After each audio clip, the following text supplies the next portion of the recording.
कार्यक्रमाचे अध्यक्ष महोदय, प्रमुख पाहुणे, उपस्थित अतिथी, उपस्थित मान्यवर, आदरणीय मुख्याध्यापक, शिक्षण वृंद, पालक वर्ग, माझे प्रिय विद्यार्थी मित्रांनो, हा तिरंगा फक्त फडकत नाही तर तो प्रश्न विचारतो, हातात तिरंगा घेऊन स्वातंत्र्याची गाणी गातो.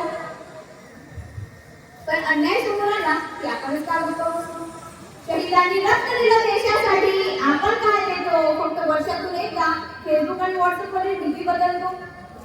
भारत स्वतंत्र आहे, हो आहे, पण जर एखादी मुलगी रात्री घरी परतताना घाबरत असेल, एखादा गरीब विद्यार्थी पैशाअभावी शिक्षण सोडत असेल, एखादा तरुण हातात डिग्री घेऊन नोकरीच्या शोधात फिरत असेल, एखादा सर्वसामान्य माणूस अन्याय पाहूनही आपण गप्प बसूया असं म्हणत असेल, तर मात्र आपण स्वतःलाच प्रश्न विचारावा की स्वातंत्र्य हे फक्त देशाच्या सीमांचं आहे की प्रत्येक नागरिकाच्या आयुष्याचं?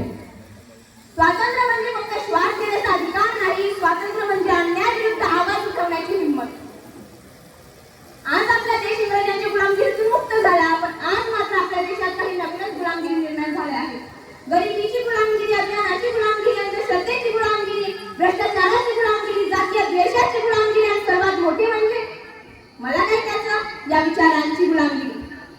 देशातील एखाद्या मोठ्या समस्येवर चर्चा करायला आपल्याला वेळ नाही, पण सेलिब्रिटीच्या कोणत्या कपड्यांवर किती व्ह्यूज आहेत हे पाहायला मात्र आपल्याला वेळ आहे. म्हणून हाताचा मोबाईल देखील स्मार्ट झाला, पण माणूस कधी स्मार्ट होणार? आपण भ्रष्टाचाराला शिरा देतो, पण छोटंसं काम लवकर व्हावं म्हणून थोडं देऊन काम करून घेऊया ना असं म्हणणारे पण आपणच असतो. मग भ्रष्टाचार संपणार तरी कसा? व्यवस्था बदलण्याआधी आपली मानसिकता बदलायला हवी. स्वातंत्र्य म्हणजे मनाला वाटेल ते करणं नाही, तर स्वातंत्र्य म्हणजे जबाबदारीने जगण्याची ताकद.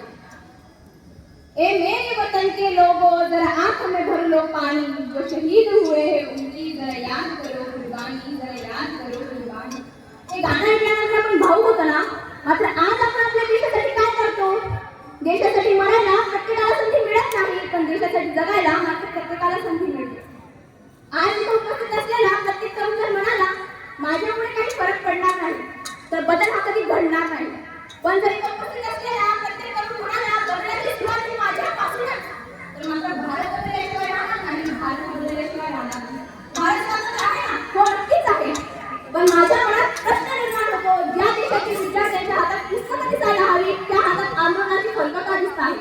पेपर फुटी म्हणजे फक्त एक परीक्षा रद्द होणे नाही, तर पेपर फुटी म्हणजे हजारो विद्यार्थ्यांच्या वेळेवर, पैशांवर, मेहनतीवर आणि स्वप्नांवर झालेला घाव.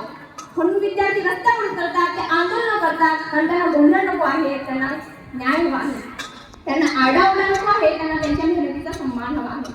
म्हणून या पावसाळ्यात आपण एक वेगळं मार्ग मागूया, व्यवस्थेकडून पार करू शकता आणि विद्यार्थ्यांकडून आशा. पेपर फुटी झाली तर आवाज उठवावा, पण अहिंसकपणे. अन्याय झाला तर प्रश्न विचारावा, पण कायदेशीर मार्गाने.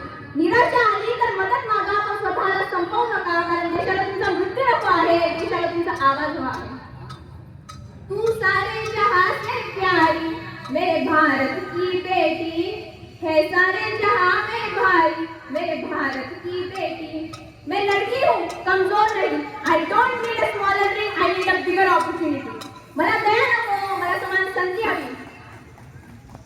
मला संरक्षणाच्या नावाखाली बंदी नको, मला स्वातंत्र्य हवं. मला गप्प बसायला सांगू नका, कारण मी भारताची मुलगी आहे, कारण मी भारताची मुलगी आहे.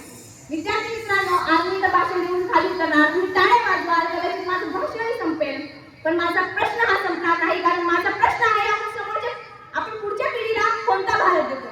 फक्त मोठमोठ्या इमारतींचा भारत की मोठ्या विचारांचा भारत? फक्त डिजिटल इंडिया की न्याय देणारा इंडिया? फक्त विकसित भारत की संवेदनशील भारत?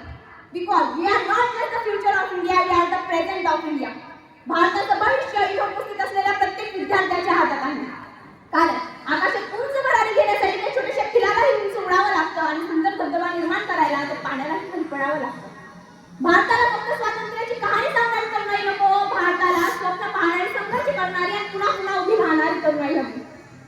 मग या पावसाळ्यात आपण एक वेगळं स्वातंत्र्य मिळवूया. निराशेपासून स्वातंत्र्य, भीतीपासून स्वातंत्र्य, मी काही करू शकत नाही या विचारांपासून स्वातंत्र्य. मला एक असा भारत हवा आहे जिथं स्वप्नांना किंमत असेल. मला एक असा भारत हवा आहे जिथं मेहनतीला न्याय असेल. मला एक असा भारत हवा आहे जिथं मुलगी निर्भयपणे चालेल. आणि मला एक असा भारत हवा आहे जिथं प्रत्येक तरुण आपलं स्वतःचं भविष्य स्वतः घडेल. हे बदल होतील, नक्कीच होतील, पण करणार तरी कोण? मी करणार, तुम्ही करणार, आपण सर्व करणार. कारण भारत देश म्हणजे हे फक्त संसद नाही, तर भारत देश म्हणजे मी, भारत देश म्हणजे तुम्ही, भारत देश म्हणजे आपले शिक्षक, देश म्हणजे सैनिक, देश म्हणजे शेतकरी, देश म्हणजे डॉक्टर, इंजिनियर, कामगार आणि विद्यार्थी. शेवटी मला एवढंच बोलावंसं वाटतं, माझा देश, माझी माती, माझी ओळख, माझी शान, देशासाठी काहीतरी करण्याची मनात ठेवूया कायम जाण, मनात ठेवूया कायम जाण. जय हिंद, जय महाराष्ट्र. धन्यवाद.